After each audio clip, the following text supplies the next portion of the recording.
The floor is yours, my friend. Awesome.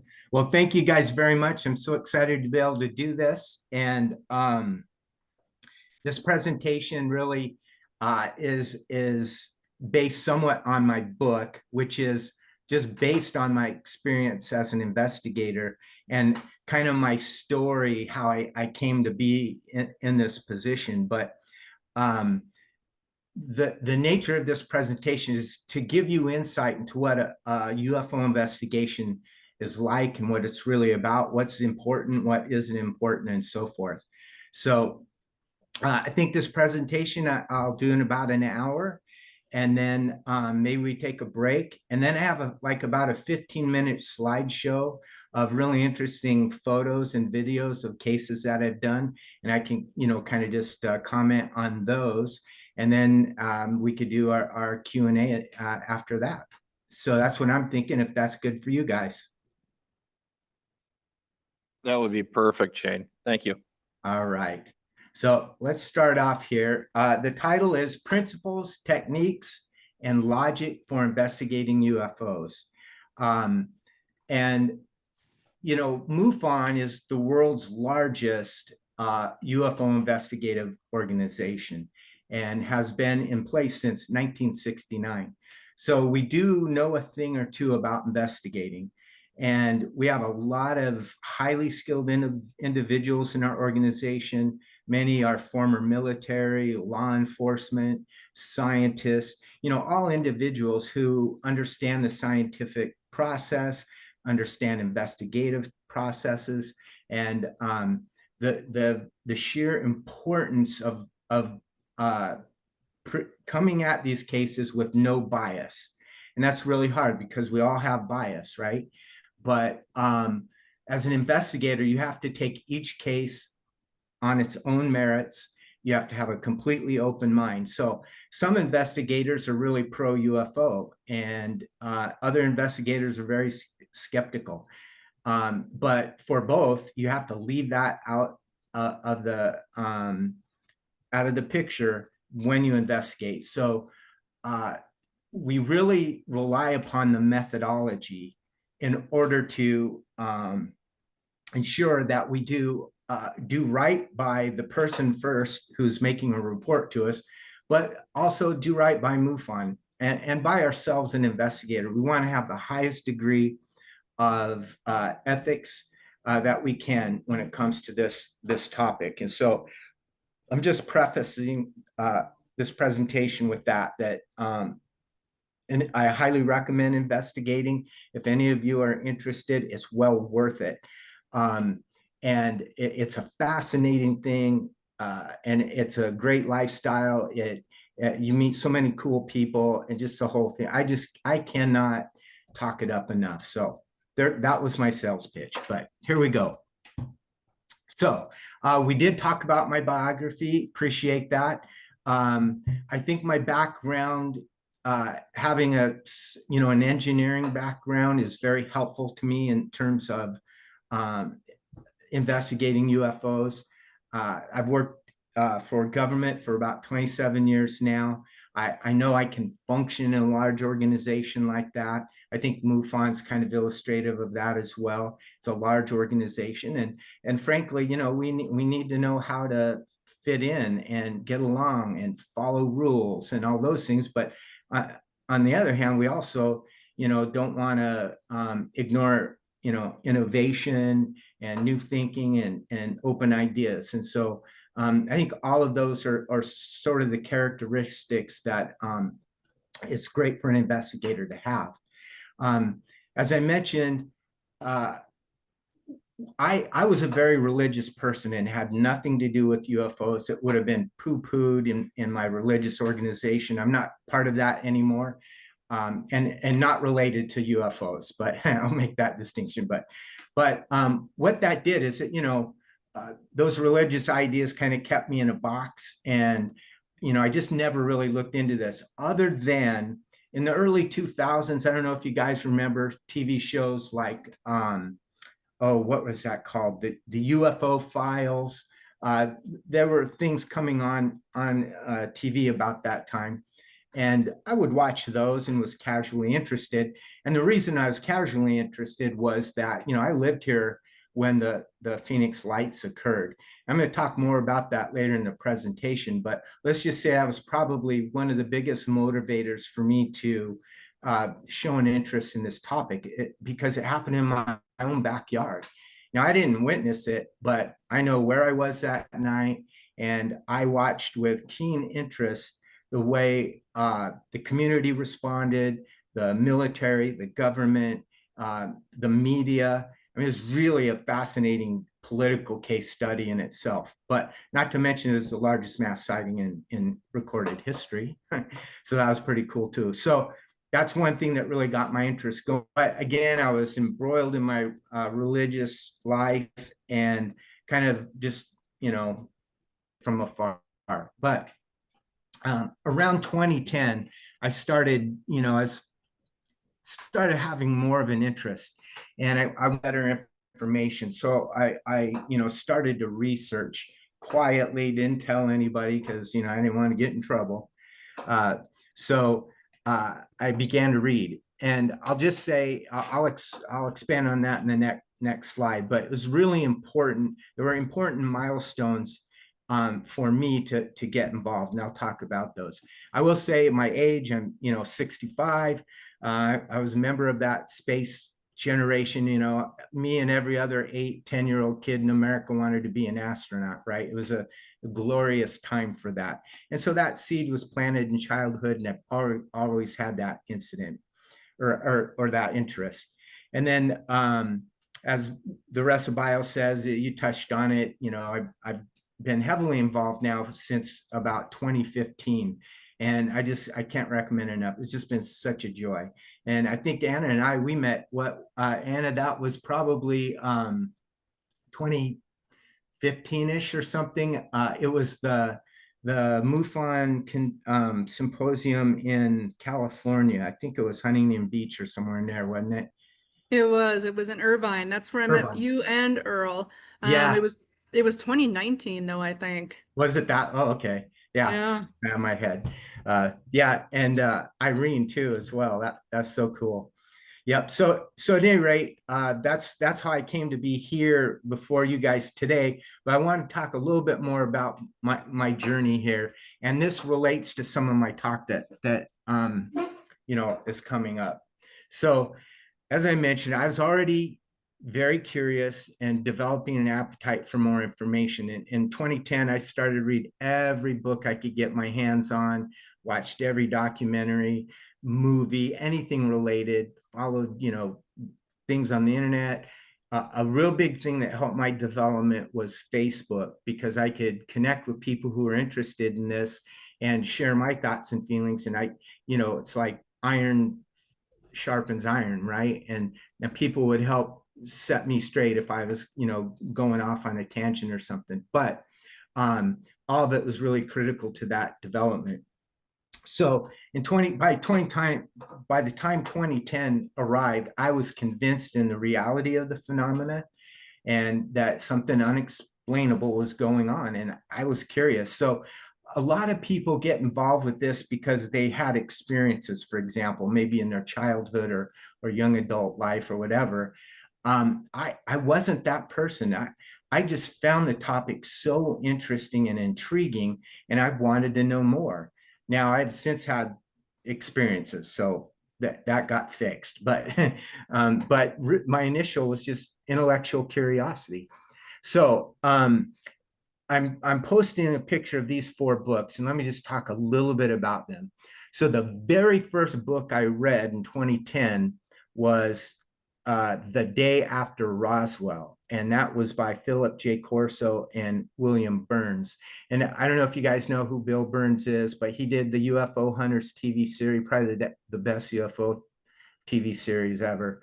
And I think he's the editor of UFO magazine, and he's just done a lot of things. I think he's an attorney, and he and his wife have been kind of fixtures in the UFO world for decades, and he's done a lot.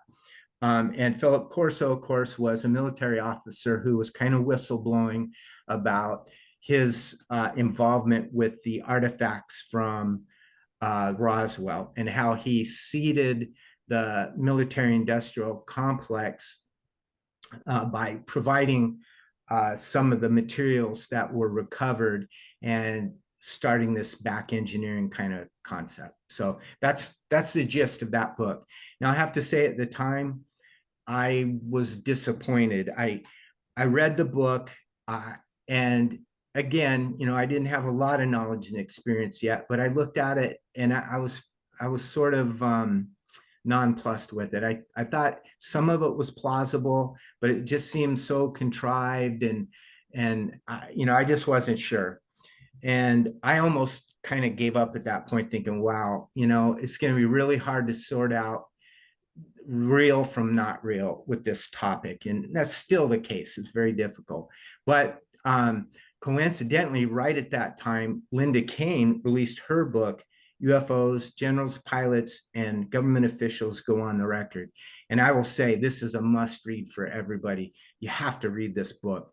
And the reason it was so powerful, and it led me to change my mind in that moment that there was really something to it, is Linda Kane is a investigative journalist, and she has quite a history, actually. But one of the things, in 1999, she was instrumental in helping the French Cometa report. And I don't know if you guys are familiar with that, but the French government has its own form of NASA. And one of the agencies within it is called Gaipan. And it's really their UFO office. They formally investigate UFOs in the open.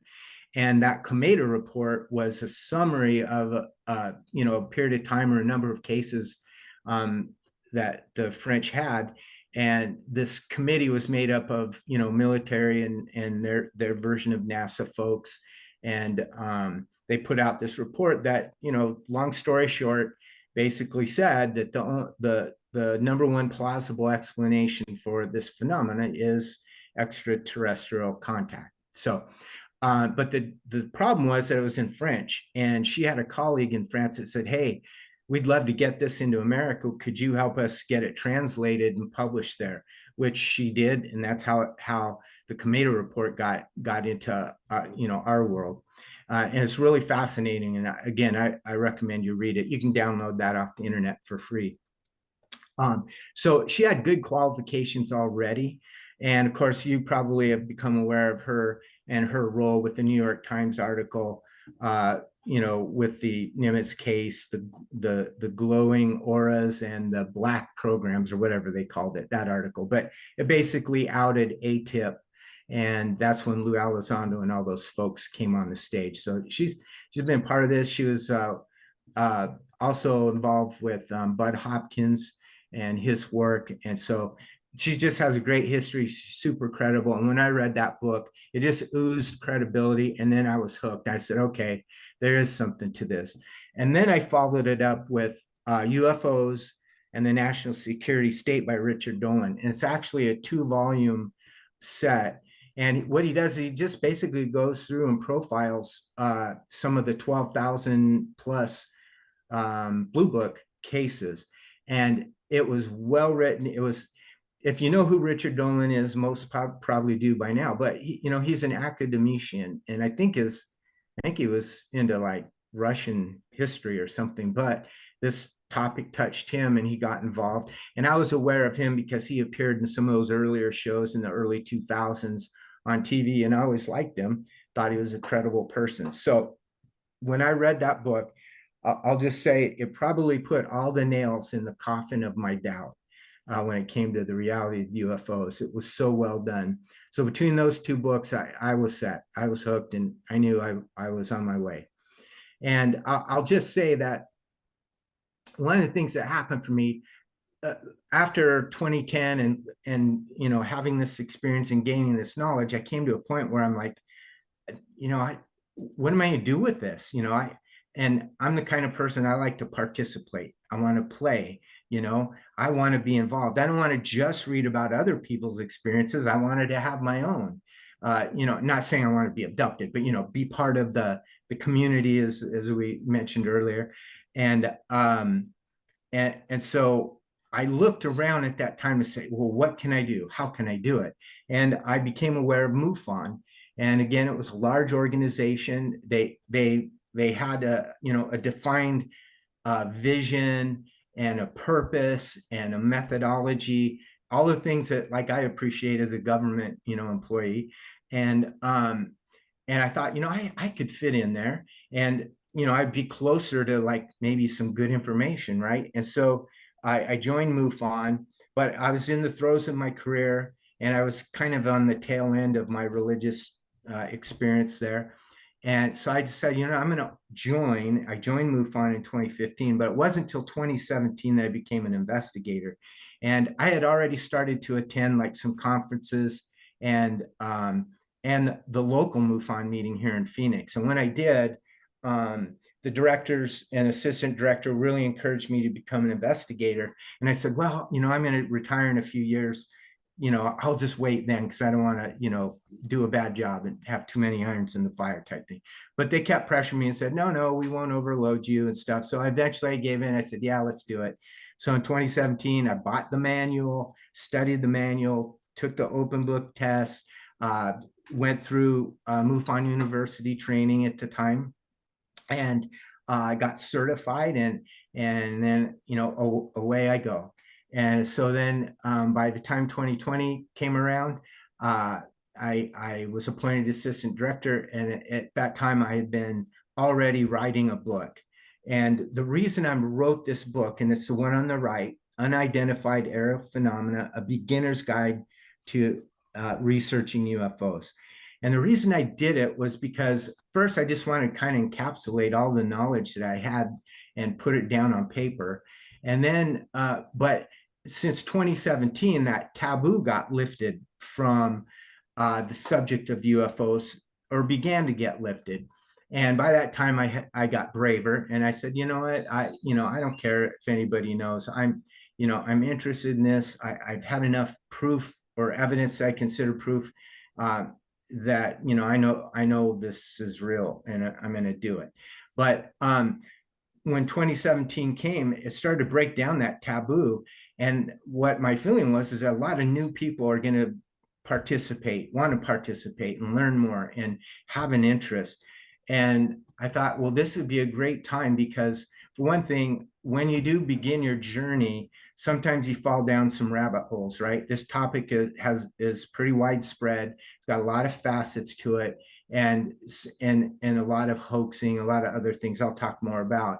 But so I thought it would be really great maybe to just have like a guidebook for somebody that's getting involved and wants to research this, and learn what the appropriate topics are, learn what the what is good evidence, bad evidence, and just get their a solid foundation as they go through, because they're going to be exposed to a bunch of nonsense too. That's just the fact. So anyways, that was the purpose of my book, is to hopefully help new people come in. And I published it coincidentally in 2020. We all know what happened there with COVID, and I had just been appointed the assistant director, and it was just like a whoa crazy time.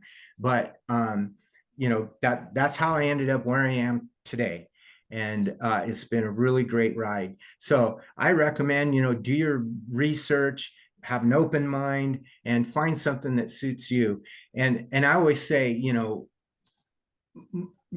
UFOs, the study of UFOs is almost like a buffet. There's so many aspects to it. You could be, investigation. There's a media side. There's crop circles. There's all these things. You could specialize in any one of them and have a full plate. I personally can't do all of them. Just, my life, I have a large family, I have a horse ranch, and, I'm still working full time. And so I needed to narrow down to what, would serve me the best. And that's how I landed in the UFO investigation. But I encourage everyone, just dive in and see what interests you. And then, if you're the kind of person like me, you want to specialize on something, do it. There is room for everybody, and you will be treated with dignity and respect for the most part. And I find it just fascinating and fun, and just so glad I got involved. So now with that long-winded background, I wanted to talk about the most important issues when it comes to UFOs or UAP. So one of the big things I think that we all struggle with is terminology. And think about this. You're likely aware that there have been cave paintings of aliens and UFOs. There have been, written documents, the Bible, everything throughout mankind's history where he's recorded things. They've recorded and reported things that we would call today UFOs, but they didn't have that term. And in fact, they didn't even have science in much of that time. And they didn't know how to describe what they were seeing, or they had to describe what they're seeing with the terms that they had, right? So there's this one wood carving from Nuremberg, Germany in the 1500s or whatever, and it depicts what looks like a UFO warfare in the sky. And there's like stars and diamonds and crosses and circles and these various shapes. And some of the terms they use, they said, these flying shields in the sky were at war, So again, they just struggled with what do we call this stuff, And I think that persists today. And we still have trouble. So that's kind of the context for this. What is UAP? It started out as unidentified aerial phenomena, and currently it's kind of been repurposed to unidentified anomalous phenomena. And I'm going to talk about that and why. But let me just say, as a preface, this term was actually used in the 1960s by Jenny Randles, who was a very good UFO researcher of the time. And then later, you might have heard Nick Pope, who is a former Ministry of Defense employee who worked the UFO desk. They also kind of co-opted the UAP term. And here's why. So I'll say unidentified aerial phenomena is the new term to describe what was formerly referred to as unidentified flying objects. Why the change? So let me just first say that term was coined by the Air Force in 1953. And it was for the purpose of having a terminology that they could utilize to sort of categorize what was happening. So unidentified, obvious.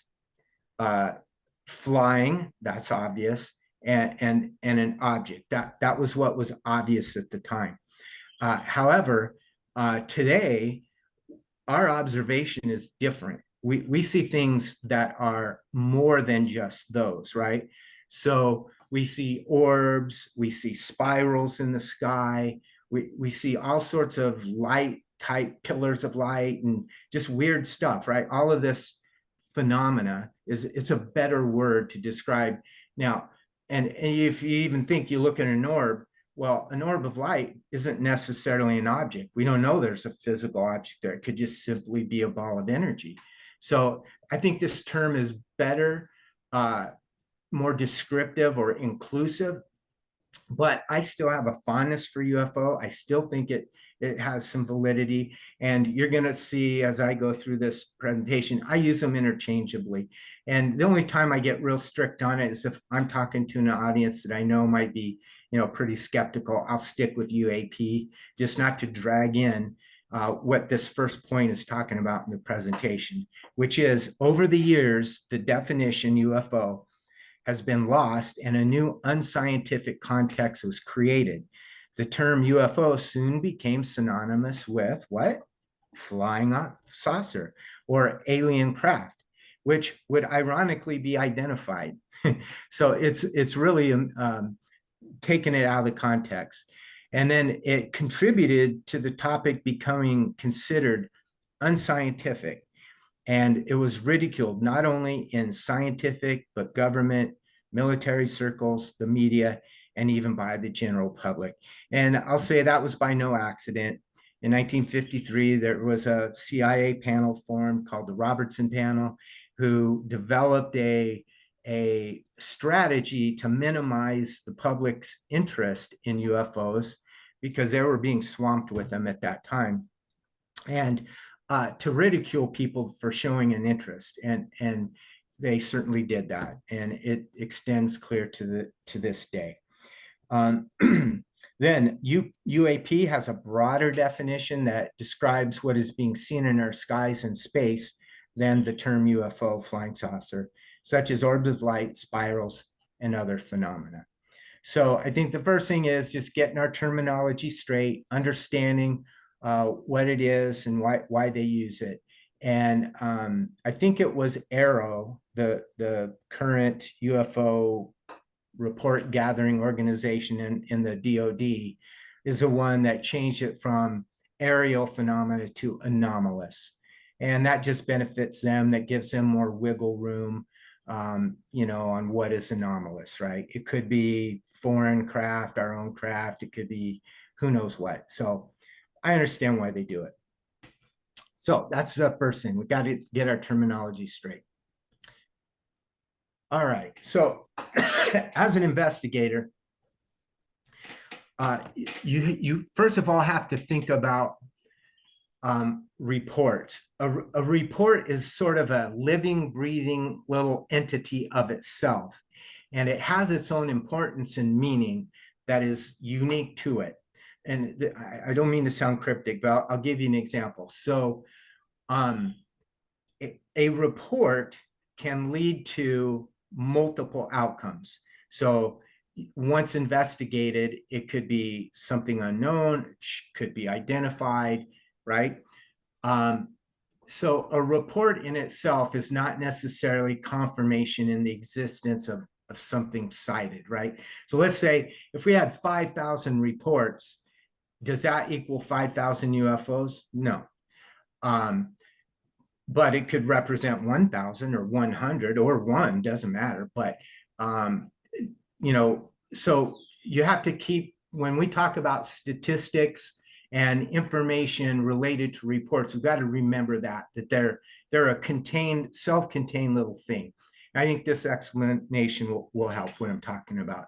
So misidentification represents the greatest number of dispositions assigned to UFO cases that have been investigated.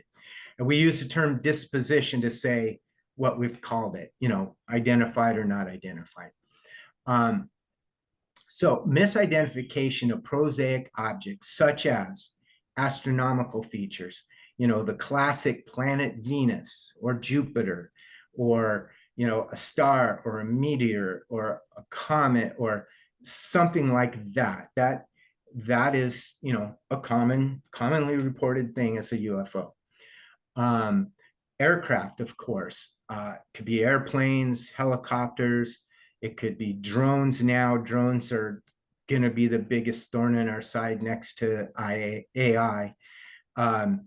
Then, you know, satellites, all those sorts of things. So, and I want to say, when people report these things, we don't look down on them that like you're not intelligent or anything like that. I've been fooled by things. I've seen it. And even as a trained investigator, and I've looked at it, I'm like, wow, that, you know, that might be something. Then given enough time and effort, realize, you know, it was something prosaic. So it happens. So, and I think it is, people are either, you know, out of their element, normal element, or they're being presented something that they genuinely haven't seen, you know, before. And, you know, it's a legitimate thing, you know, hey, it's unidentified to me. I want to report it. That's cool. We like that it's still helpful to us. But there's also a percentage that are not identifiable. And that's obviously what we're really looking for. Now, you'll see in my presentation, I say that 85% of all reports are explainable. Well, where did I get that? Well, I kind of made it up. And what I made it up from was my body of cases. So I have, you know, a couple hundred cases under my belt. Well, I went through and identified all the ones I dispositioned as unknown and created a percentage of that of the total that I searched. And mine were about 85% when I wrote this. However, be really careful when you hear these percentages and stats, because what was it? Mark Twain said there's little white lies, there's dirty low-down lies, and then there's statistics. And the point he was making, obviously, is that statistics can be twisted and used to your benefit, right? So somebody could use the very same set of stats to say everything is black, and they'll use the same set to say everything is white. This is just how it goes. You have to take it with a grain of salt, I guess, what I'm saying. And to illustrate that, I want to show you what I've got here. Project Blue Book went from about, I think, 1952-ish to 1969, somewhere in there. And they didn't really investigate. It was largely a PR thing, but they did some investigation. That being said, it was over 12,000 cases. Well, some years later, an organization called the Battelle Institute, who's like a think tank, has been connected to UFOs from day one. They did what was called Project Blue Book Special Report number 14. And you can actually get a copy of this off the internet. Well, what they did is they analyzed a segment of those 12,000 cases. They did 3,201 cases, you see at the very bottom there. And of those cases, they performed this analysis. So in the left corner, you see the explanation. Out of these 3,201 cases, they had balloons, astronomical, aircraft, miscellaneous, psychological, insufficient info, and unknown. And then the number of those cases there. And then finally, the percentage of the total. So all of the, all but the last two would be your, your 85%-ish stuff, right? The explainable, investigated and prosaic explanation. The two at the bottom are the ones I want to call your attention to. You'll notice the first one, insufficient info. 298, that was 9.3% out of the 3,201. Well, insufficient information basically means we didn't have enough data to either eliminate, oh, sorry, my dogs here are gonna go nuts. They're outside, but they're obnoxious. Of those unknown or those insufficient info, they didn't have enough data. And I think a good example of that is today we see a lot of these lights in the sky. And these lights in the sky are notorious for not producing much data because you just have a little white dot on a black background. You can't do anything with it. And so that makes it extremely difficult. And so that is a case where you would say, look, I don't have enough information to do anything with this. That falls into insufficient info. But now let's look at unknown. And you notice there, 689, 21.5% are unknown. Well, what does unknown mean? It means that they went through their entire investigative process. They eliminated every possibility and couldn't identify it. That is a true unknown. That is where the potential for UFOs to live in that data. And you notice that's 21.3%. Notice mine was 85% or 15% for unknowns. This is 21.5. So I'll just say it depends on the chunk of data that you're using to perform that analysis to get that percentage. And a lot of people today think it's in the 5% range. That could be off some. It just depends on the cases I've investigated. But the fact is, for every one report that MUFON receives, some people think that's just 1/10. Well, I don't think that. I think it could be 1/100th or 1/1000th of the number of sightings versus report, because who knows where to make a report? And even if they know, would they, right? Because of ridicule and all that kind of stuff, or they just excuse it in their mind because it's too much for them to grasp. So I think it's much, much higher. I think there are millions of sightings, not thousands, but that's just Shane. So, but that's my logic for it. Okay, so as an investigator, you definitely got to be well aware of misidentification. Now, the next one I want to talk about is hoaxes. And hoaxes, I'm sorry, I might swear. I apologize now if I swear talking about this, because it makes me that mad. It fires me up that much. And here's why. look at the definition of hoax. An act meant to trick or deceive, to cheat. That is not a nice thing. Good people don't do that, and I'm going to talk a little bit more why that really irritates me. But when we look at it in terms of reports, hoaxes are a really small percentage, maybe 1, 2, 3% of the reports MUFON gets are designated as hoaxes. And that's a problem, but not a big problem in terms of that. Where it's a big problem is on the internet and in the public's consciousness and mind. Because in the old days, when you wanted to purport a hoax, you either, just told a story, right? Or you had to use some kind of analog way of making it happen, like, throw the tie pan up in the air and take a photo, or hang one off a fishing line and film it, or whatever, right? Back before digital film. Well, now you can create some plausible UFO things on your telephone, on your cell phone, or on your computer. And with CGI and now AI, oh my gosh, it's amazing. I think there's probably millions of videos out there, and a lot of them are purported to be real. And that's what makes me mad, right? Or they just don't say. They might know darn good and well it's not real, but they don't say, and they let you, make your own decision. But to their credit, there are some folks who do create them and say, hey, this is AI or CGI. And, I'm fine with that. That's cool. I love the art and, the whole concept and movies and all that. So I don't, but if you're trying to pull it over on people, that makes me mad. And the reason they do it is for money. You talk about someone writing a book. You write a book, it takes a lot of time, effort, and money. And only a few thousand people, if you're really lucky, more ever read it. And I think my point being that the net gain from lying about it isn't that great. But with the internet now and YouTube and all those things, you can make big bucks off this stuff, putting it out there, and you don't have to be truthful or anything. So it just maddens me because it muddies the water. And what it does is it creates a boy who cried wolf type of impact. And that gives debunkers this convenient, hey, if one's proven fake, then they're all fake, right? And it's just not true. And it turns a lot of people away and off. And it just, that makes me mad.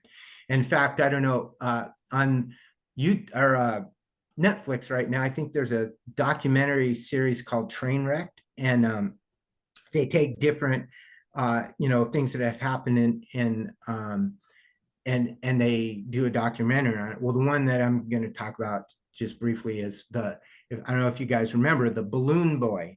I think this was in Colorado a good 10, 15 years ago. The family had this balloon they made, and allegedly it got loose, and inside the balloon was supposedly an 8-10-year-old child or whatever, and it flew high and across the state and into other states or something like that. It was pretty, it'd be frightening if it were real. Well, it turns out the kid was hiding in the attic. Well, some hoaxes like this one can result in some very dire consequences. Like, what if they did do it and the kid fell out, right? But whether you're the person getting hoaxed or hoaxing, some bad things can happen. People have lost a great deal because of it. Of course, money, their integrity, relationships, and even their lives. So it's a serious matter. It's a small percentage of reports, but I think it's a big issue in the community. But with social media now, we're all exposed to such garbage and lies and stuff. It's hard to know the truth of anything, but anyway. So, and then my last point here, in a world of inherently ambiguous data, and I mean the UFO world, the last thing I need is some jerk trying to interfere with that search of the truth by me, by lying, deceiving, and cheating me out of it. That's what makes me mad. There's nothing good about a hoax. It's just bad stuff. All right. Now, this is sort of the meat of the investigative process. So if you look at the chart on the side, it just quickly cites the process. You ask a question, right? And let me just say that the science method process in which science is performed doesn't matter the type. It could be chemistry, it could be physics, it could be medicine. It doesn't matter. This is the method. This is what elevated us from the Dark Ages and depending on religion to tell us what things meant, right? This is so important. Now, I don't hold science as a religion. I don't worship or anything like that. I'm just saying it's a very practical method for identifying true from false. That's all it is, but it works. So, and how it works is it can build on previous knowledge and develop a more sophisticated understanding of its topic of study over time. So you ask a question or you make an observation, right? Then you do background research. You say, I wonder what that was. Well, let me look around and see. Then you construct a hypothesis. You say, hey, I think that was a UFO. Then you test it by doing, hey, I'm going to go out there tomorrow night at the same time in the same place and see if I can yes or no. Okay, that's sort of what you do. Then you analyze the data. Nothing showed. Or yeah, it came up again. And then, you might talk about it with friends or family or an investigator or something. And then, you find out whether your hypothesis was right or not. And if it wasn't, then you go all the way to the beginning. So let me read these bullet points. So the process involves making a hypothesis, deriving predictions from them as logical consequences, and then carrying out experiments based on those predictions to determine whether the original prediction was correct. Now, the problem with UFOs, they don't come when we want them to. We can't go get one and bring it in the lab and look at it, right? We're at the mercy of it showing up when and where. So it makes applying this scientific process difficult in that regard. And that's the rub of it. It's tough to even observe because of its random appearance. Now, the scientific method requires intelligence, imagination, and an open mind. And I want to say that because scientists themselves can be closed-minded. And that is not a healthy thing, even from a scientific perspective, because the object of the scientific method is to convert an unknown into a known. And you have to have an open mind to do that. And of course, intelligence goes with scientific, right? And having some imagination. So it's not a fixed set of standards and procedures to follow. It's a guideline. And it's an ongoing cycle. It's iterative. You just do it over and over and over. And you constantly develop more useful and accurate and comprehensive models and methods. So one illustration I like to say is, look, mankind, we first mastered fire, right? And then, as our technology improved, then we were able to master electricity, amazing. Probably the greatest invention for humankind is the generation and distribution of electricity. It's changed everyone's life. And then we learned how to split the atom, good or bad, we have done that. Well, all of that are just steps in this iterative process that leads us to where we are now. That's the scientific method. So, and I think that that's the only way that we're going to yield quantitative and qualitative data that can be taken seriously and will lead to a defendable theory and ultimately the identification of UAP. And I think we're really seeing that happen right now, that with Congress and Arrow and the whole, taking away the taboo. You have many scientists now involved, the SCU, Scientific Coalition for UFO Studies, all scientists, studying this stuff. There's many organizations like that, and it's getting more and more widespread. You guys have probably seen Avi Loeb, even the chief astronomer for Harvard, is professing the possibility of, extraterrestrial contact. So I applaud him in his being open-minded and, having some imagination and applying it to this topic. So, and that's the only way we're all going to come to agreement on what it is. And frankly, that's a problem with humans and with truth. Truth is not absolute. The truth of something is only when we all agree to accept it as such, when you think about it, right? So it's tough to prove stuff. One person's proof is not another. So we have a big challenge, absolutely. But the scientific method is critical. It doesn't care about any of the politics or religious thinking. It doesn't care about conspiracies and all that. It just goes through its iterative process and yields the results we need. Okay, I'll just check my time here. All right, we're good. So one of the most important things that you try to achieve or gain in the investigation process is the forms of evidence, and they're not all equal. And I know I just kind of alluded to that, with proof, you have evidence and you have proof.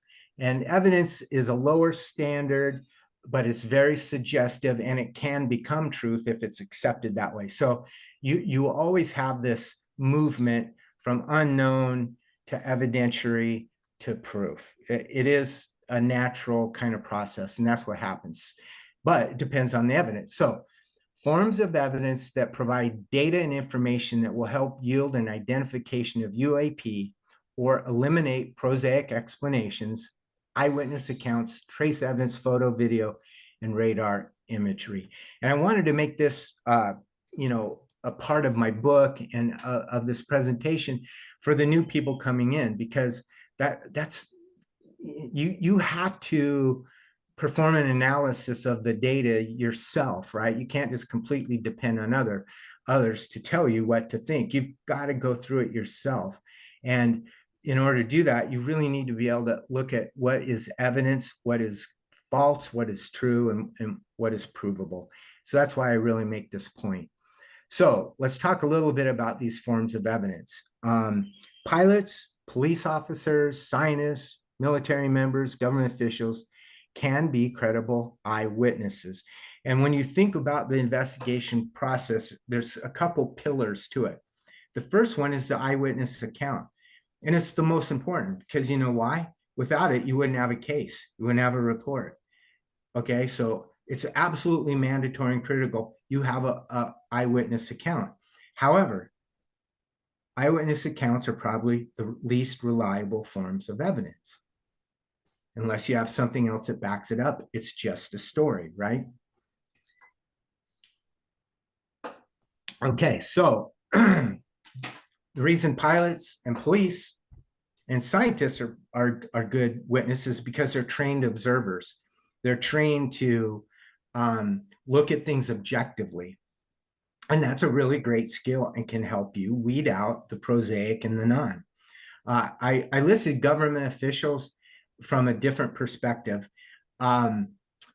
Government officials, they're politicians, and what people think of them is, everything, right? It's life or death for them, politically speaking, in their career or whatever. And if a government official comes out and says, "Hey, I saw this," that's a really big deal. They have the most among the people who have the most to lose. So some pretty classic ones: Jimmy Carter in 1976, he became president of the United States, but prior to that, in Georgia, he and some other people outside of, I think, Elks Lodge or something meeting that they had, and they saw this, UFO, and he reported it. He actually submitted a report, and that was a big risk for him, and it ultimately didn't cost him, but big risk. Leslie Kane's book, as I mentioned, government officials going on the record. These guys have a lot to lose, so I take their testimony credibly. They're not being a hoax. They're not trying to get attention.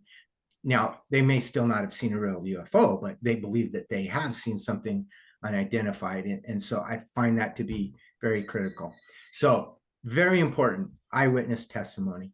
And MUFON teaches us skills to help suss out, fakery and or mistaken things and all those things. But we value every eyewitness testimony. We give those folks the greatest respect and treat them well, even if it ends up being something prosaic. So it's very important. Now, here's the good stuff if you can get it. So most cases are an eyewitness and a photo or a video. That's probably 85% what we get in terms of reporting.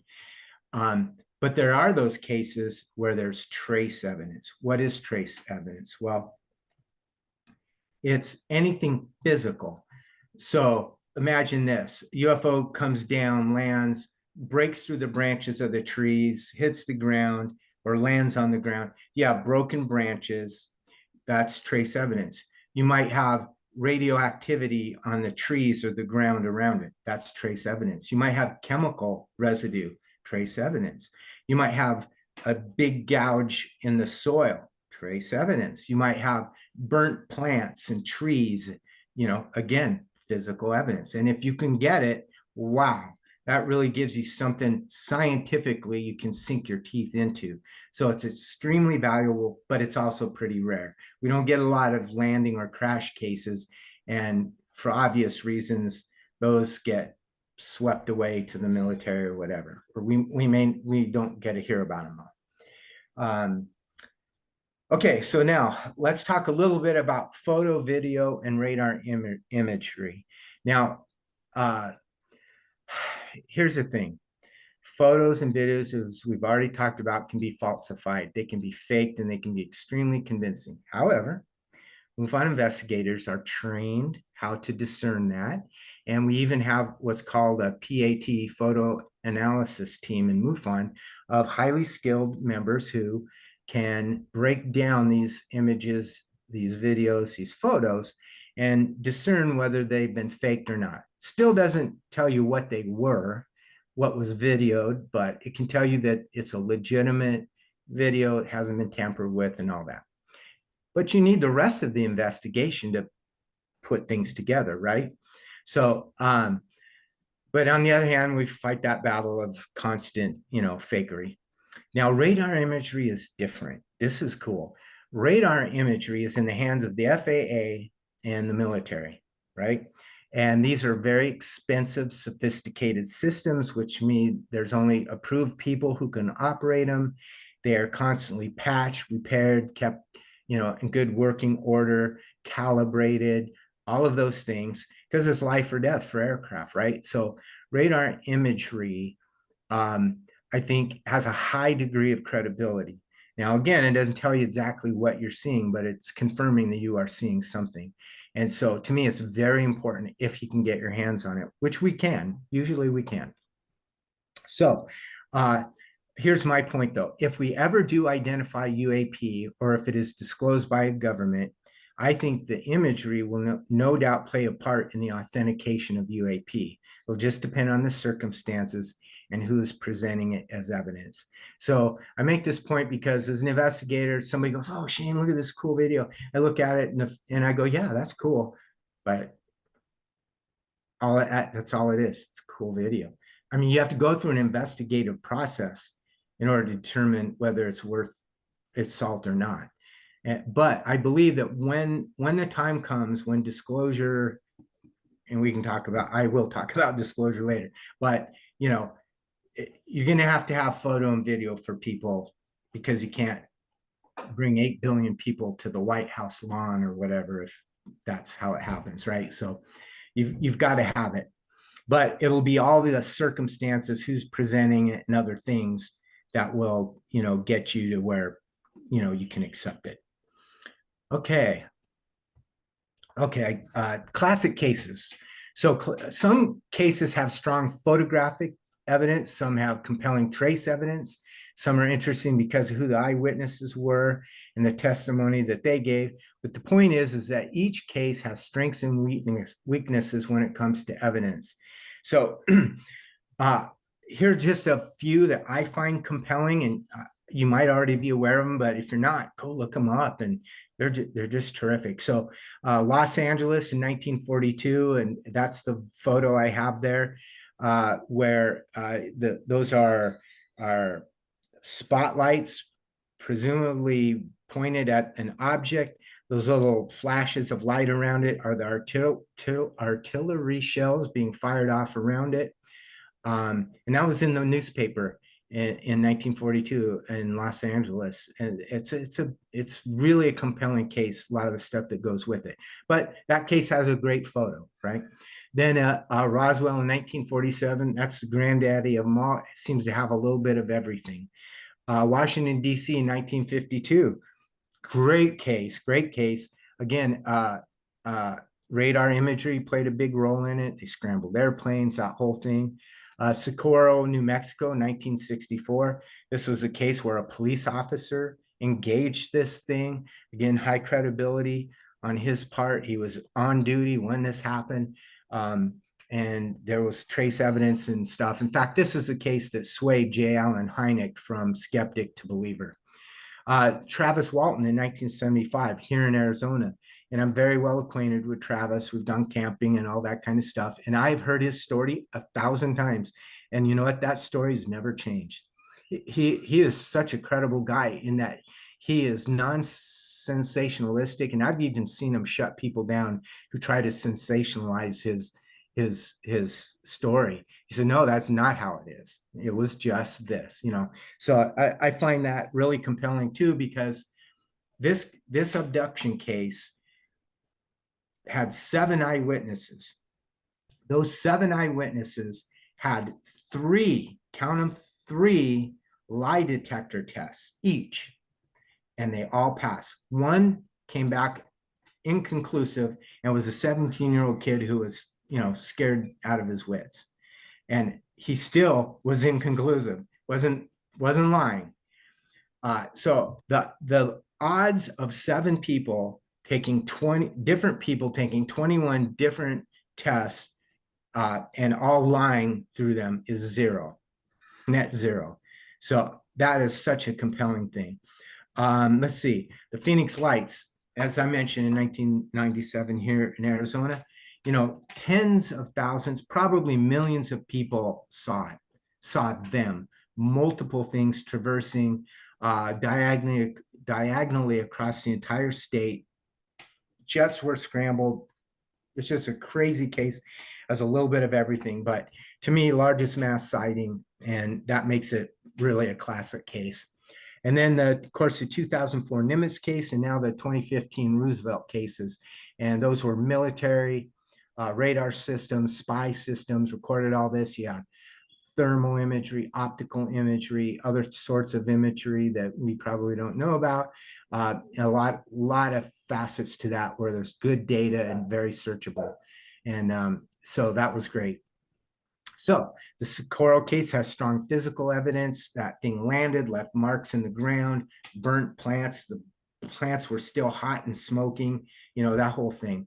Phoenix Light contains video and photo evidence, as well as eyewitness testimony from, you know, a mass amount of observers. The Los Angeles case provides historical documentation, photos, witness testimony.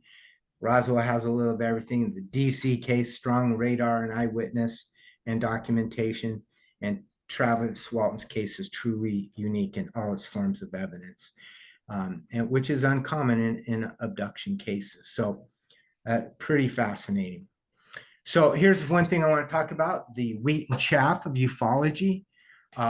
And I alluded to it earlier. I'm talking about the information that's out there. And like any topic of study, you're going to have disagreement. There's going to be many reasons for this, such as, you know, interpretations of the data, what it means, disinformation, misinformation, religious fear, debunkery, hoaxes, fear of ridicule, cognitive dissonance, scientific skepticism, gullibility, and carelessness. All of these things contribute to this mass of information that ranges from complete and total lies and to misunderstanding things to, you know, absolutely the truth. So the question is, especially for a new person, newly interested, and you're trying to get into this thing, is, how do you distinguish what is legitimate and not? Well, it's like everything else in life. You need to think critically for yourself. And I would recommend assume what you're looking at, your first blush at this thing is it's false, right? Not true, but false. And then work back from there. Okay, if this were to be true, what would I need in order to, identify that? Well, there's a variety of things. So when someone says, I know this or that, your BS meter should be pegging, right? None of us know anything, honestly, until we have, have the absolute proof. It's good scientifically obtained evidence, but proof, that's pretty hard. And when I say, I also have to qualify this, I'm an experiencer now. And so I always say there's nothing like to make you a believer in UFOs like seeing one, right? If you're an experiencer, you are not a believer, you're a knower. You are a knower. And I'm sure there's some of you in that audience that I'm speaking to right now. And I have the greatest respect for that. And I have also had that same experience. So if a person is engaging in legitimate and sincere effort to research the UAP topic, why is it some offense against humanity to earn money to do so? Now, I bring this up because especially debunkers and skeptics and stuff, they like to, I guess it was Stan Friedman who said, if they can't attack the data, they attack the person delivering it, right? And this is common. And it applies to ufology too.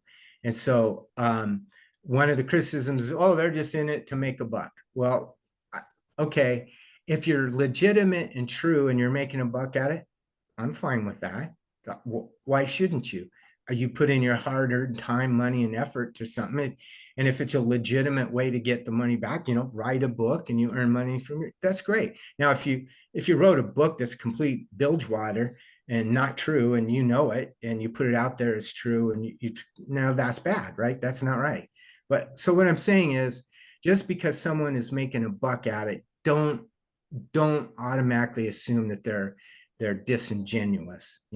Now there are some who are. So again, my biggest thing is multi-source everything. If you think you got something, share it with somebody. Hey, what do you think? And what do you think? Credible people. Give it to some skeptics. Give it to some true believers. Give it to your colleagues, whatever, and get the input. And then you can, multi-sourcing it usually brings out the truth in the matter. So that's my recommendation there for sure.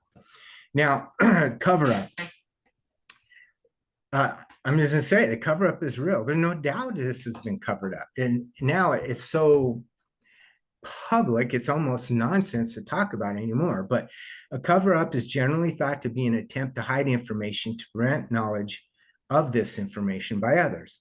Likely the purpose is to hide a failure, to protect from perceived harm, or to control others, right? And cover-ups can be they can be positive or negative. So let me give you an example. Whether it's a family, a corporation, or a government, organizations have issues that they wish to keep private.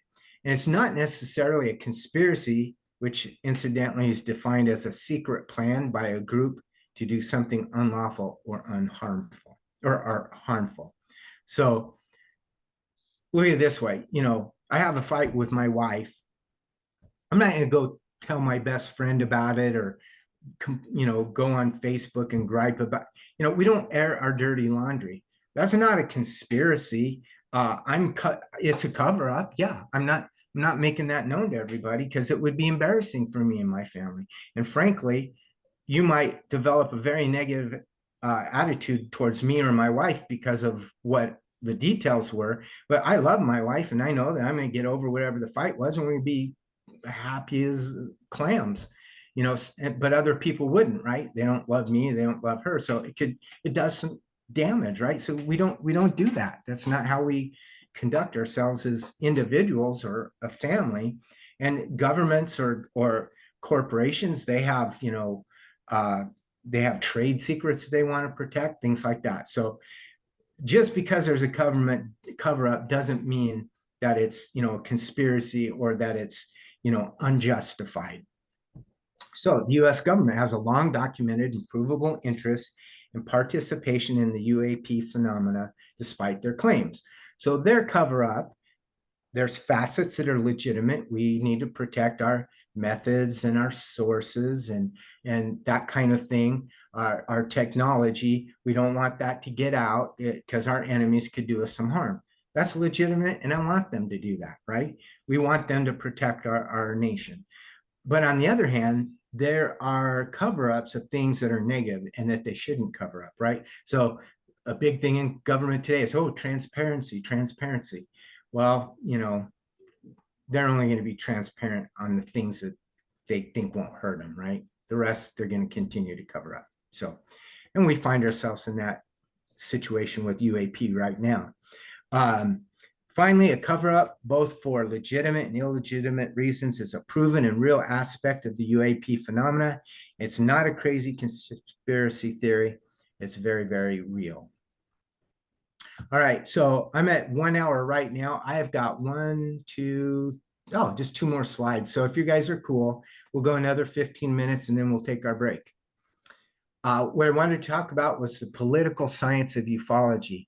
One of the things I always say about UFOs is really about people. I just think about that for a minute. Why would I say that? Well, you probably heard the illustration, hey, if a tree falls in the forest and no one is there to hear it, does it really make any noise? Well, the fact is the tree crashes through and, the impact of that creates like 300 meter per second compression of air, and it goes out in all directions. It's making noise, right? That happens. So with human beings, if UFOs have no contact with human beings and we have no knowledge of it, would they have any importance? Not to us, right? In other words, their interaction with us, we are what's important. I don't mean to sound arrogant, but I mean, we're humans, we're anthropocentric, and I'll talk about that term. We can only see things as humans see things. We don't have the capability of seeing things from the perspective of unknown life forms. It's just not going to happen, right? Until we engage with them and learn. So what is anthropocentrism? According to Webster, it's defined as interpreting or regarding the world in terms of human values and experiences. We see and interpret everything from our point of view. And it's logical, but it can be limiting and accounts for some of our myopathy, right? It really does. And government UAP denial is not only based on national security issues, but on the governments of the world's fears of losing their sovereignty to the others. So that's the point of this political science. That at the time this was written, this paper called Sovereignty and the UFO, there was no TED Talks, there was no widespread acceptance of UFOs. They wrote this in the time of the taboo, which blows my mind. And these two guys, Alexander Wendt and Raymond Duval, wrote this white paper about, they were curious about the political science of UFOs and the public's response to them, be it individuals or governments. And in particular, they were focusing on governments. In other words, why do the governments act like they're acting? This makes no sense, right? If there's a flying saucer right there, wouldn't we want to know about it? Why are they excusing it away and telling you to, it's just your, and that is a great question, very fascinating and very important.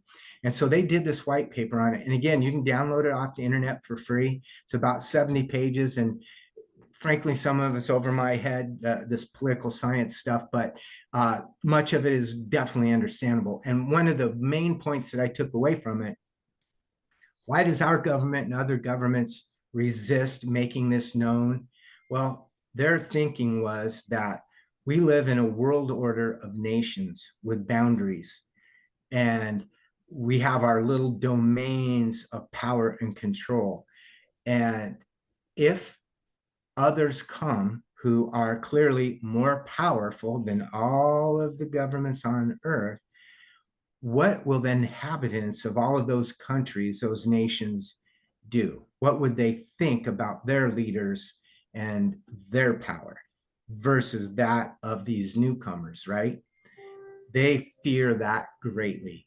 That there's nothing more important to a government in keeping its sovereignty, and this is a threat to that sovereignty. So that can explain a lot of the government's reaction and behavior towards UFOs. And I just think that's absolutely critical to understand, and it is playing out before our very eyes right now. Okay, so this is kind of my summary page here. Following the evidence. So essentially, belief is the acceptance of something as true without the proof, right? Again, me, a religious guy, going back, I spent 50 years in religion. And, belief is a big component of it, or faith. And it essentially is defined as just believing in something without proof that it's true or real.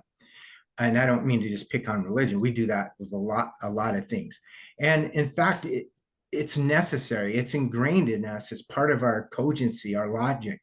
And it's a natural process of learning. And even in the scientific method, because I kind of can liken belief to the theory part of the scientific process.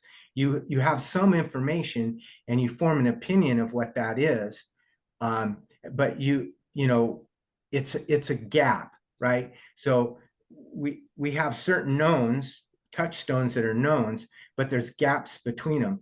Well, to move an idea forward, you got to fill the gap just because our brain requires it. So we make stuff up to put in the gap, knowing that it may not be true, but it's enough for us to get to the next stage, right? And I mean, that's kind of hard to grasp, but I think that it's just the natural process of learning, is to have belief. But eventually belief gets replaced with proof and knowledge and knowing. So, but here's the danger with belief. Human beings tend to allow belief to rise to the level of truth when it's not warranted. Okay, so that's a big problem. And we see it today, right? I'm going to kill you because you don't believe in my God. I don't believe in your God. That's a worse example I could think of, right?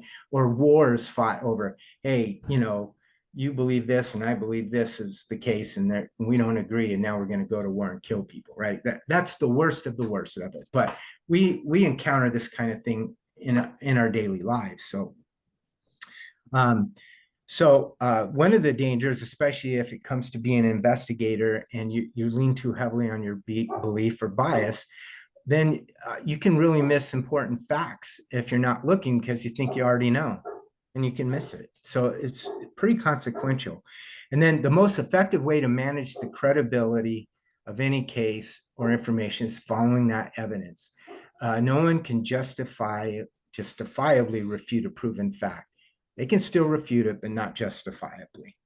And as MUFON investigators, we need to be balanced and unbiased while also being compassionate and treating our witnesses with dignity and respect. So my book is available on Amazon. You can just type my name in. I think it's $14.95. I'm not here to push my book. It's something I did. I'm proud of it, and my grandkids have it. I made my mark. I left my mark in the world, so I'm thrilled with it from that perspective. This is not about money for me. It'd been great if I made money, but But anyway, so then I see Anna's ready to go here. If we take that break, then when we come back, I have about a 15-minute slideshow I'd like to show you guys, and then we can ask all the questions you want.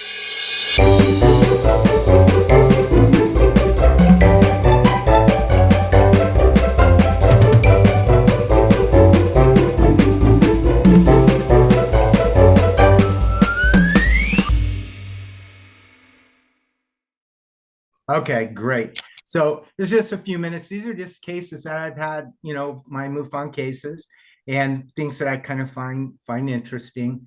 They're not all unknown, but they're still of interest. And so let me start with this one. This is Jerome, Arizona in 2019.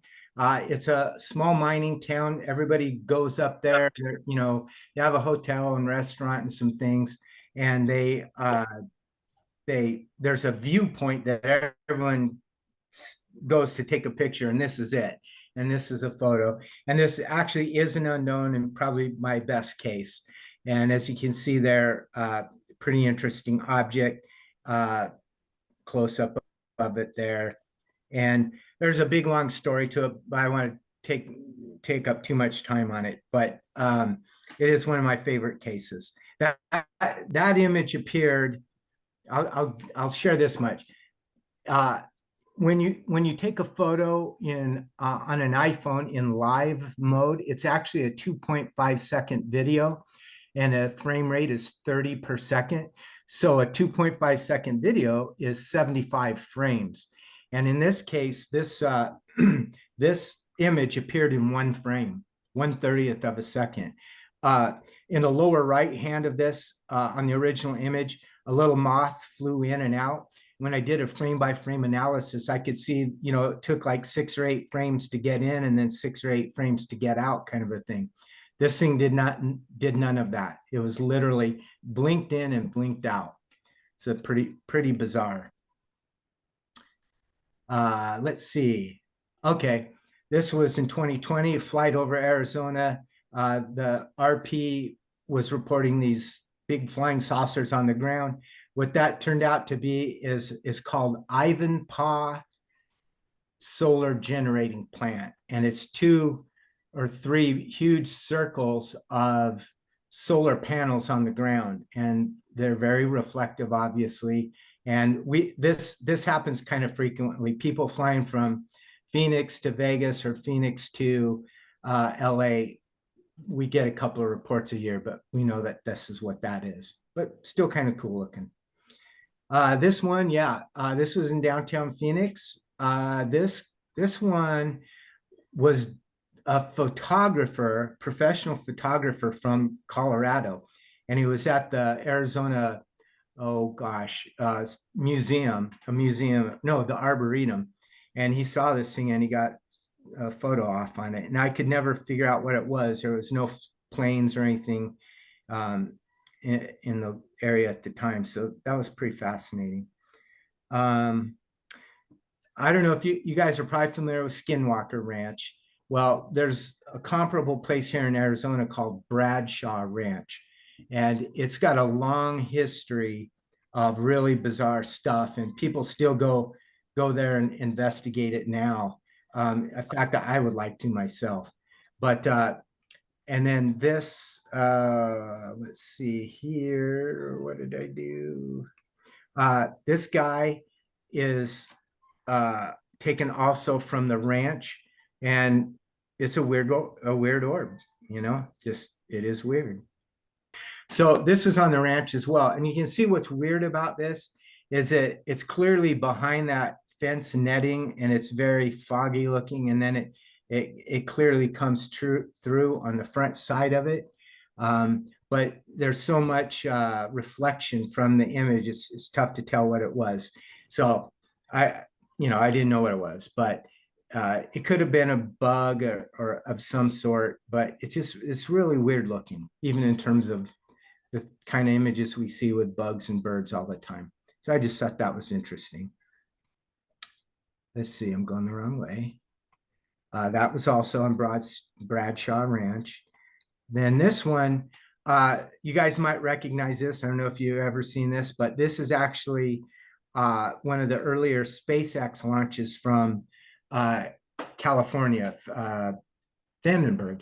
And you can see the initial cone here is the tip of the rocket. And this is the first stage that's on its way back to go landing. So that's why it looks so weird. And now it's common, but at the time in 2016, it was pretty novel.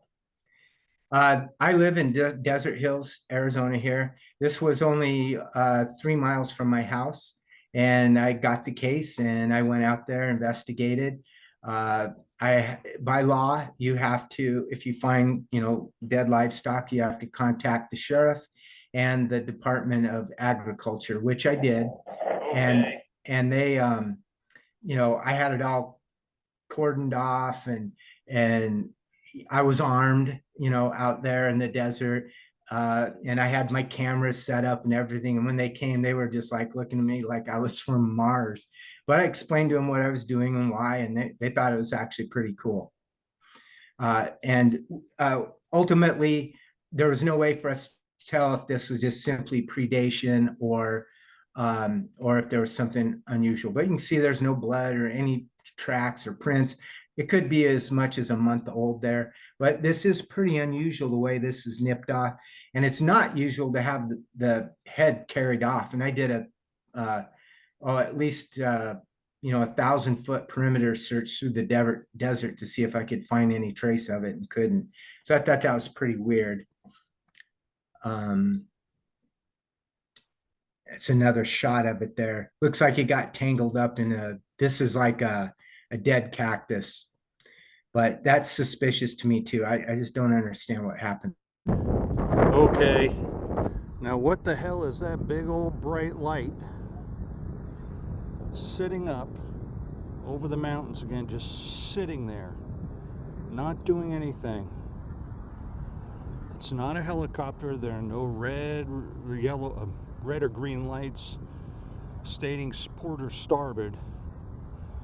I don't know what it is, but it's been there since I started my walk. So that was unknown. Here's another unknown. Pretty brief, but pretty weird. Here's a good one.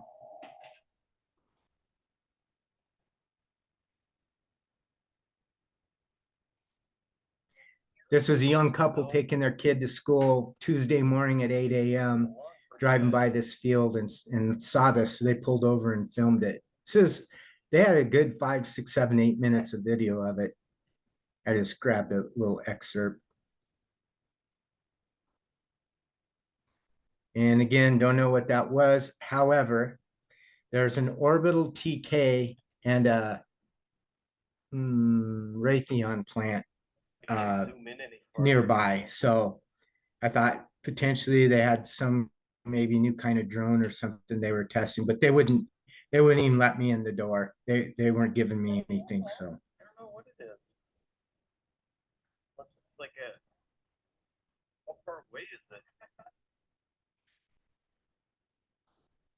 I mean, hard to determine the distance. yeah, they enjoyed that. They thought that was pretty cool.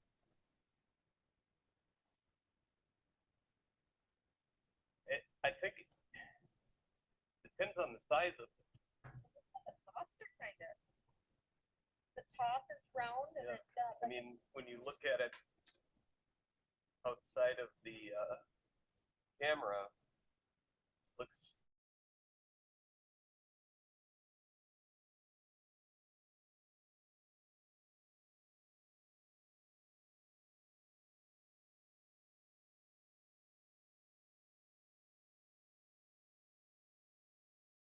Is this one here like a sphere? Is that what we're looking Yeah, at? I think it's spherical. In my investigation, I tried to find spherical drones or balloon drones, and there was at that time a little bit out there, but didn't look like that. But it's just kind of inconclusive. That's the frustration, comes with it. But yeah, I'll send you this. This was my sighting on my ranch in 2016. And it's back when the iPhone they had limited memory. And I'm not joking it. The 1 minute mark, it ran out of disk space. And so what this thing eventually did is it just went straight up and punched through the cloud, but I didn't capture that part on video. And I submitted it as a case, and the investigator said, oh, it's a drone. But this was 2016, and it was like 5:30 a.m. on a Thursday morning. And I'm thinking, unless some kid got his drone, Wednesday night and couldn't go fly it and had to just go out in the morning, do it. I mean, I don't know if that's a drone. And it does some weird behavior there. But at any rate, I realize the quality is tough for you guys to see this stuff. But I just wanted to present those, just some interesting, fun things. All right, that's that's about it. And do you want to do the questions? Yep, Sure. absolutely. Okay. Go ahead, Anna. We will open it up to questions. If you are new, one of the things that we like to do is we like to make sure that everybody has a chance to ask their questions. So we take one question from each location. So we'll start in Grand Rapids, we'll go to online, and then we'll come back to Fargo. Feel free to ask a follow-up question, but if you have a lot of questions, we might ask you to hold off just so other people get a chance. So any questions in Grand Rapids? Yep, come on up. And also, if you're not comfortable with being on video, that's just fine. We'll just ask you to come up. We won't have you on the camera, and we'll have you ask the question. Hey Shane, thanks so much for your presentation. It was awesome. I was wondering how many craft were visible or sighted during the Phoenix lights? It was several. So that's a great question, because there's a little bit of discrepancy. So multiple craft were seen, and some as large as people claim that you could put 10 747s on one wing, and then others were smaller, and some were delta shaped like a triangle, some were boomerang shaped. But there were several, and as I mentioned earlier, they went across the entire state of Arizona. And in fact, believe it or not, the MUFON, we meet at the Arizona Historical Society Museum, and there is an exhibit for the Phoenix Lights that MUFON helped develop in Arizona's Historical Society Museum, which I think is fascinating, But one of the things that I like about the exhibit, they have this big poster board on the wall, and they have a pin where every phone call was made to police, whatever calls were made, they tracked, and they put a pin in it with the time. And when they went through the whole thing, the entire trajectory of this main object was just highlighted by, hey, Paulden, Arizona, 656, Prescott, 702, whatever. I mean, it was almost like radar, it was able to track by the phone calls and stuff. But yeah, multiple people saw multiple craft. It was a big deal. It was what I like to say is it was a parade. Exactly what it was. It was low, it was slow, and it wasn't frightening or intimidating, but it was awe-inspiring. And it was fantastic. Yeah. Thank you. Does anyone online have a question? If you do, please put it in the chat. You can just say, I have a question, and we'll let you come on and ask your question live. Or if you don't want to be on video again, feel free to just put it in the chat. So I'm not seeing anybody yet. So we do have a question here in Fargo, and I will have him come ask his question. Thanks, Graham. Hi. So my question is, so do you think if the government did release that extraterrestrials are real, do you think that could lead to an Armageddon or slash catastrophe to human society? So obviously that's a possibility, but I look at the fact that we've been engaging with them for thousands of years, and in the modern UFO era, let's say Roswell, 1947, they've been engaging us for 80 years. If they wanted to harm us or hurt us, it could have been done long ago, Yeah. especially when we were less capable of responding. But now with our technology and our scientific knowledge, maybe maybe it's more like a Star Trek scenario where you come across new worlds, but the prime directive, you don't mess with them until they get to a certain level of technology. You'd freak them out or whatever. So anything's possible. But my gut feeling, and with everything I've learned, I would say they're not here to harm us intentionally or overtake us or anything. I don't Yeah. anticipate that. I mean, I don't think they're gonna harm us or overtake us. I'm just thinking if it is revealed that humans will not accept that, because there's a lot of like Catholics and Protestants and Mm. evangelicals who believe that the extraterrestrials are not real because we were made out of God's image. So Yeah. Yeah. You know, if and when that happens, you're going to have some of that, you know. However, I want to illustrate a point to you with this, and it breaks my heart to use this as an illustration, but let's take school shootings, for example.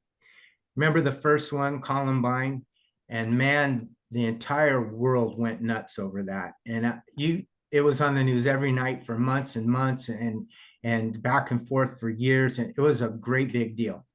Well, do you know that we've had over 200, 300 maybe school shootings this year? Right? What I'm illustrating is that, look, as human beings, we have a hierarchy of priorities, food, clothing, and shelter, right? Survival. And frankly, when something terrible happens or something fun or interesting or whatever grips our attention, how long does it really last? A couple weeks, But why? Well, because reality is I got to go to work. I got to take the kids to school. I got to pay my mortgage. Those things consume that space rather quickly. So to your point, if the government revealed this, and certain segments of society would have a reaction, but I think it would be short-lived. And the majority of people are so now acquainted with the idea of aliens and others that yes, there will be natural fear and some reaction, but I don't think it's the end of our society. And that's the reason why. Thank you. Do we have any questions in Grand Rapids? Okay, I'll read this one here, but anybody else got any questions? No? Okay. Let's see if I can frame this right on how you want to ask it. You have written down here, how to reconcile with religious beliefs, how affected. I guess you're asking if the time comes for disclosure, how do you think people will reconcile that with their religious beliefs? Yeah, that's a great question. I got a couple of thoughts on that. So for one, in 2008, the head astronomer of the Vatican. So first of all, the Vatican has astronomers. In fact, it's one of the world's largest telescopes, is owned by the Vatican right here in Arizona. And he was asked, what are you going to do if aliens turn up as real? And I thought he had the most brilliant answer I ever heard from a religious leader, because usually they start backpedaling, right? He just flat out said, well, we'll be happy to baptize them too. He completely deflated all of the arguments, all of the what ifs and the buts, and just said, what he basically said is, we'll accept it.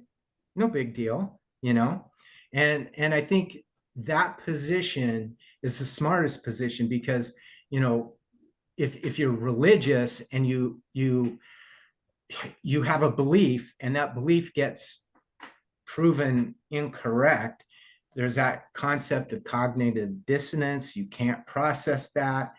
And I think organizations actually can behave in that same way. So I think we will see some of that. We'll see some backpedaling. We'll see some unrest. People will have their faith shaken. But on the other hand, I think a lot of people understand that religious belief it doesn't necessarily have to be true. It makes them feel good, right? And religion accomplishes a lot of goals. They help, keep society in a constructed way, right? And we probably all know people or have heard of people who had a real rough way of life and they got religious and it cleaned up their life, and that, great, that's good. That's a beneficial thing for society. So it's going to probably be across the board. I think you'll see a lot of reactions, but I think they'll be short-lived. And for the most part, people are going to accept what happens. And frankly, you don't have any other choice. That answer your question? Yeah, okay. Anyone else online have a question? I don't see anything in the chat right now. How about here in Fargo? Come on up, we got a question here in Fargo. For you folks online, if you have a question, just put it in the chat or just say, I have a question, and we'll see who you are and we'll call on you. Well, hi, Shane. Hey. Really appreciate the presentation. It's been great, and I definitely appreciate your emphasis on using the scientific method. I think the focus needs to be on that all the time, I think. Just a comment really quickly. I think that we may be having trouble using the scientific method due to like the observer effect. I mean, we may be dealing with something intelligent that's actively trying to avoid detection, and the very act of observing something, I mean, you have a science background, may influence or change its behavior. So, and who knows, it may be something non-physical, something we don't even understand, maybe using technology way beyond ours. So there's no chance you could actually detect it, like that one frame in that video. That was fascinating. My question for you is, you mentioned that you had sort of a change in your thinking, or more like a validation with personal experiences. Would you be interested in sharing any of that, or comfortable? Yeah, I can. So when I got into this study of UFOs, I was very much what's called the nuts and bolts investigator. I was like, what is that metal machine in the sky right there that nobody can identify? That makes me so curious, right? That was my motivation. But as I learned more and gained experience, I realized that is just one aspect of the phenomena. It's bigger than that. And you've kind of alluded to some of it. Some people call it the woo-woo, right? Like the old science movies, woo, the woo-woo, which is really the non-physical stuff. Consciousness falls into that. Interdimensionality, as you mentioned. There are a lot of aspects to the phenomena that are more than mere physical.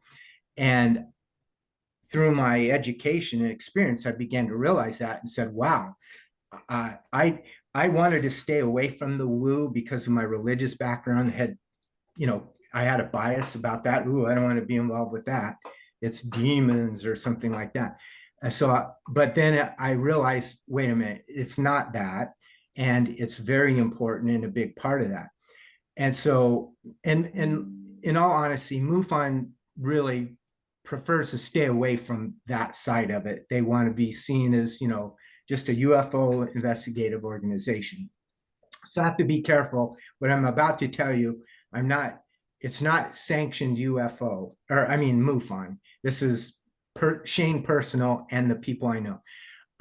Once a month, we gather together a bunch of people. So again, I have a horse ranch here, and people come over like one Saturday a month, and we do some CE5, and we do some paranormal stuff, voice box, ghost box, dowsing rods, these other things. I would never in my wildest imagination have thought that I would be involved with such things when I first got into this, but yet here I am now. But I don't take it lightly. And I think there is good, strong scientific evidence for it. I have videos of strange things. I have recordings. I have thermal imagery of very strange things.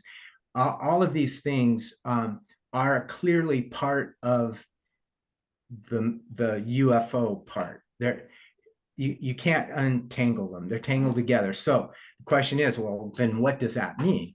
And that's why UAP as a term better represents what's happening, because this weird stuff, high strangeness, accompanies it.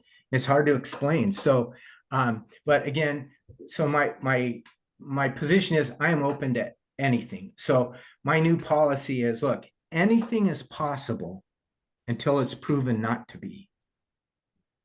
Right. And I think that's a scientific viewpoint, but that's a viewpoint formulated on my experience, especially with what you would consider not scientific. To Yeah, me, gotta keep an open mind. you Yeah. got to keep an open mind because it's real. What it is, I don't know. I cannot tell you what any of this is, but I know that it is. And I engage it, I record it, I'm trying to learn from it, and I'm engaging others. And, some of the people that come are psychics, remote viewers, you know, intelligence folks. It's a pretty eclectic group of people that range from skeptical to true believers. One of my good friends, he was a Phoenix Lights experiencer, and a couple of others as well. So it's bigger than we imagine, but what it is, I don't know. But I'm Thank you. open-minded for it. Great answer. I appreciate it. Thank you. Sure, thank you. So is there Anybody? any questions in Rapids? No, I think we can move to online. Okay, so I do see a couple of questions in the chat, and I did see Darlene raise her hand. If other people have raised their hand online, I can only see Darlene's. I can't see everybody that's online. So again, try and put it in the chat, but we'll go to Darlene. Hello, Shane. I wanted to thank you for your wonderful presentation. Oh, thank you. And I have to tell you, I just sneezed a few minutes ago and my nose is like bothering me. So as I talk, you may hear a sniffle or two. I wanted to comment on what you said about Travis Walton. I met him about 25 years ago. I'm from South Florida. He was, what you said, 17, and when he had the incident in 1975, did some math. He was about 42 years old at that time. And I was 25 years younger than I am now. But he was going around to a very large known bookstore giving a talk on his book. And so they advertised it, the neighborhood bookstore. And I said, well, I am going to be there to watch him give his presentation. And tell you why. One, I'm an experiencer. And two, I've worked for the federal government for many, many years as an investigator, trained in doing investigations. Okay, so I've had a lot of background in watching deceptive and original, truthful behavior. So I walk into the bookstore to hear his lecture, and he's sitting over in a side, and there are all these metal folding chairs folded, and there's probably a good 25 or 30 of them. And I walk in and I'm standing at the back, and there were quite a few empty chairs. And I said, that won't do. I'm kind of bold. And I made my way up to the very front row, which every seat was taken. And I sat down about a foot from his right foot on the floor. So I could watch every movement, everything he was saying about what happened to him. And this is 25 years after the incident. He explained how he couldn't talk about it for a long time and went into hiding. People ridiculed him terribly. And after he hid for a long time, he sought psychiatric help. And now he wrote a book. I don't know if the movie had been made or not, but now he's traveling and doing presentations on his book. And he talked about what happened. Well, I sat there glued to his face, his eyes, his arms, his moving, squirming, whatever in the chair. And 25 years after that incident, he was still struggling to say what had happened to him.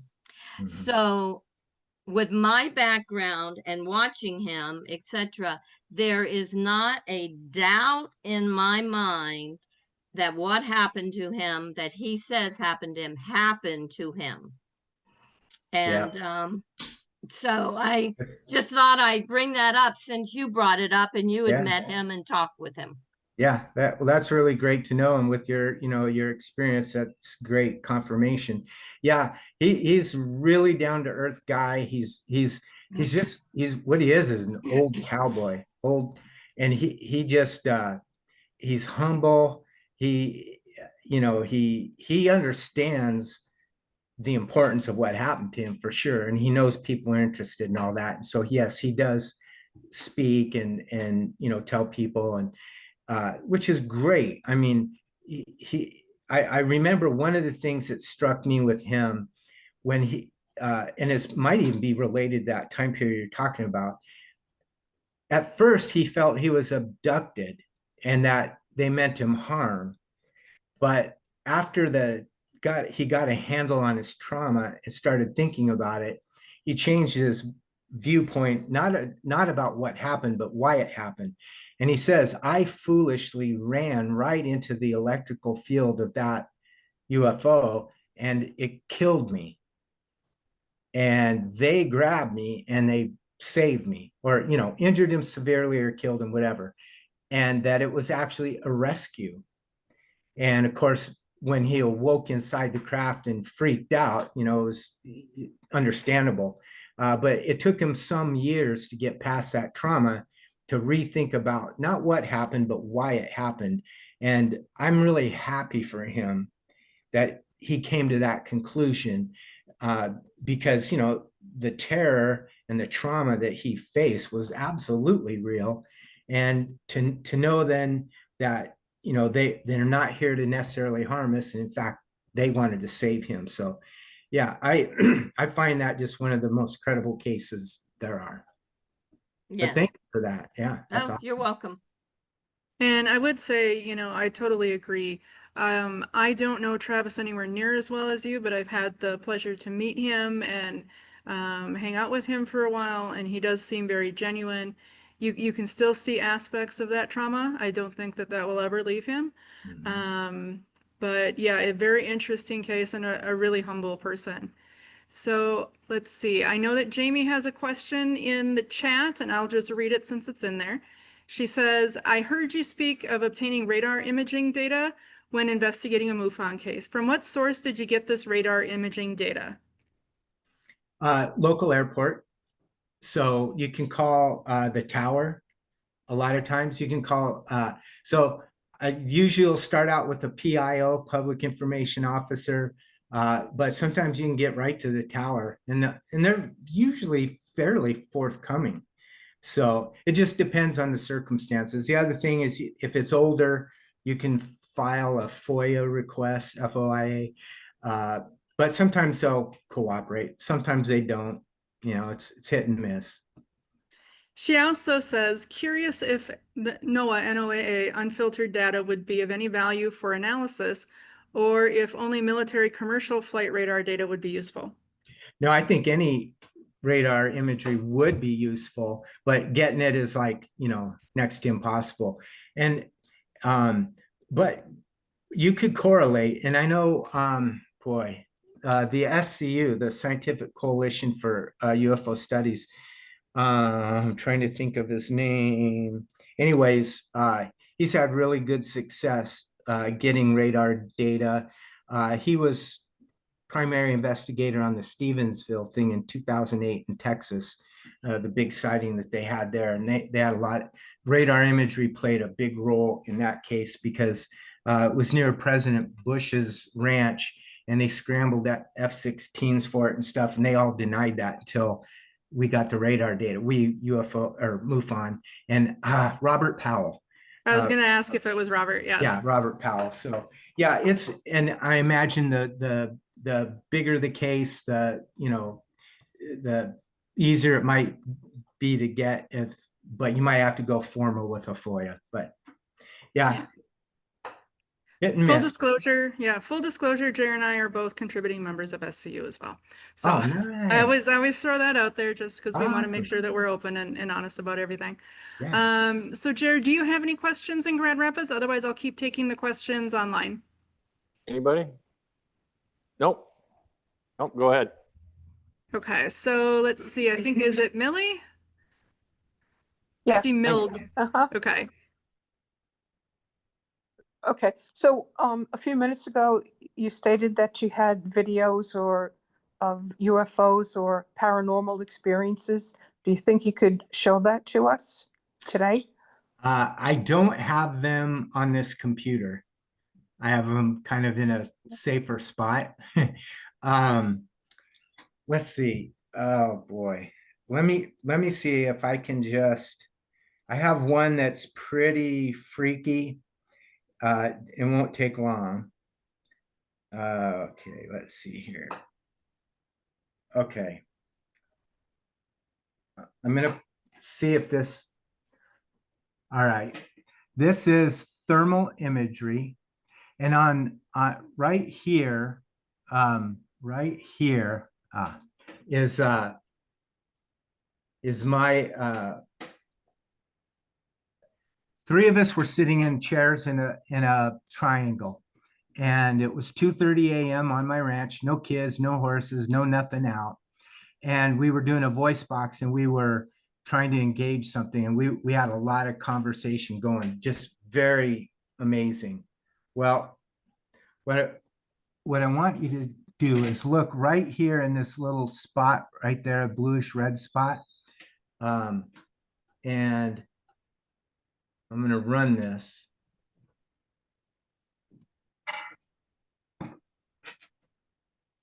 Look for something in that area. It's gonna happen twice.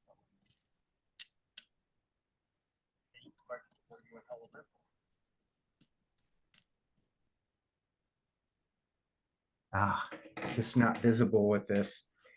There was a hand clearly came in and touched the elbow of one of my buddies who was leaned back in the chair like this, touched his elbow twice. You can see it just plain as day. Just goes in and touches it. Ha ha ha ha, touches it again. And that was after we had this conversation. We said like, hey, is there anyone here who'd like to speak with us? And a female voice said, I do.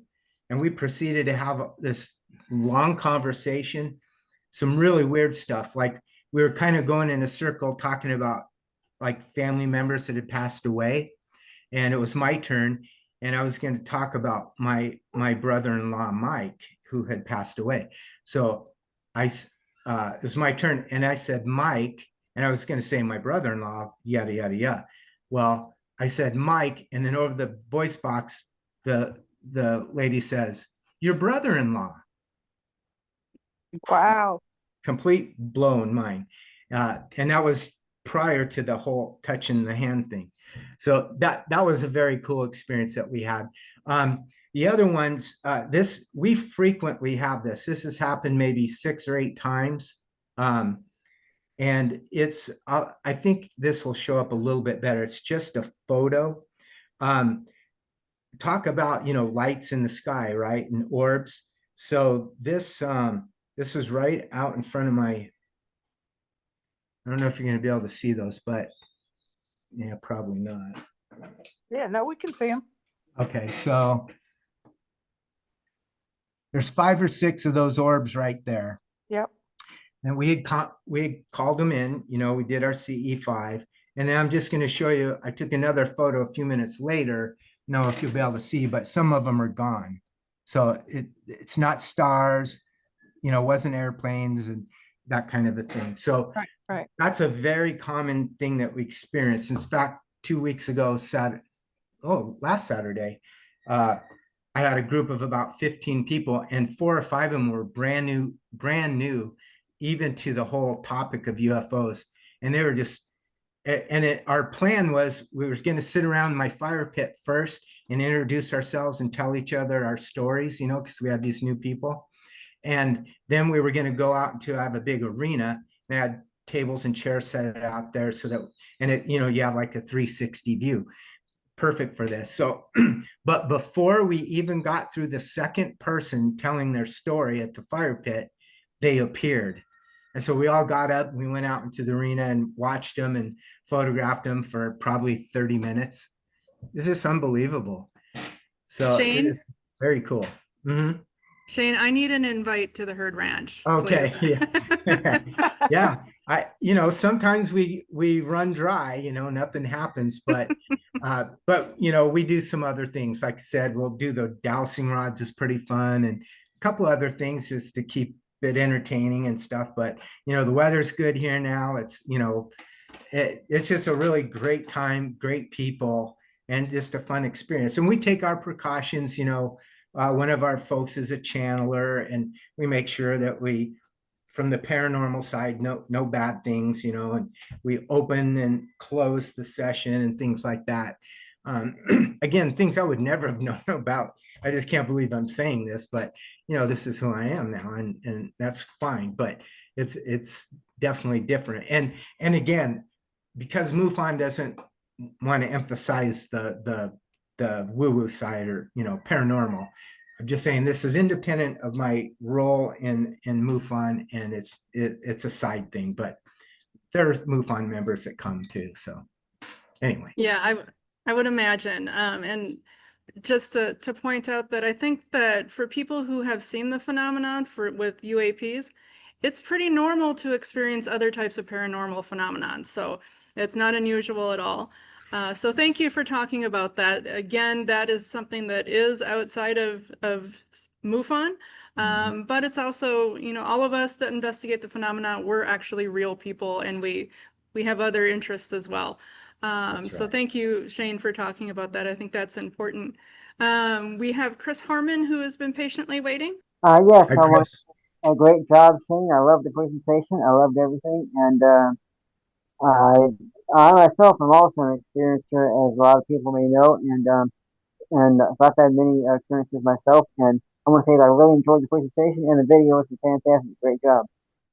Thank you so very much. Really appreciate it. Awesome. Do we have any other questions? I don't think we have any more here in Fargo. How about Rapids? Nope, I don't think so. All Nope. right. Well, you have some nice comments too in the comments section. So I don't know if you had a chance to see that, Shane. Yeah. But Yeah, thank you to everyone that did comment, and I really appreciate you guys as well. And just want to encourage you, MUFON is the real deal. It's a great way to go. And if you want to have any inkling to be an investigator, I highly recommend it. Do it. It's interesting and it's satisfying. It doesn't take as much time, money, and effort as you would think. And even if you're stressed out, your director's gonna, you're a volunteer, right? We're not getting paid to do this, so you don't have to suffer or anything like that. So highly recommend it. all right. Well, thank you so much, Shane. We really appreciate having you today. You're welcome to stay for the rest, but you've been with us for a while, so we understand if you have other things to do on a Saturday afternoon at the Hurd Ranch. Yeah, So there's always horse poop to scoop, so I gotta get busy. all right. Thank you so much, Shane. Yeah, thanks everybody. Thanks again, really appreciate it.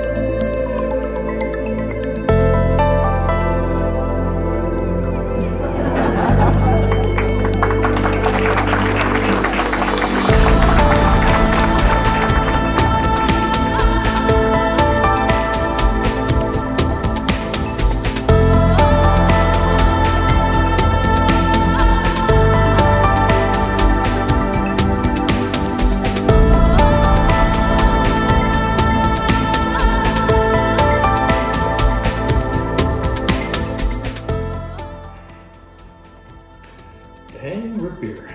Gluten-free, caffeine-free. What is the point? Well, at least it's not ranch. Yeah, not too bad, I guess. And again, here we are. Meeting's over, you're still here. Feel free to leave, feel free to go home. You don't have to stay here, just go away. The 4-leaf clover incident. Oh, I wonder what that's all about.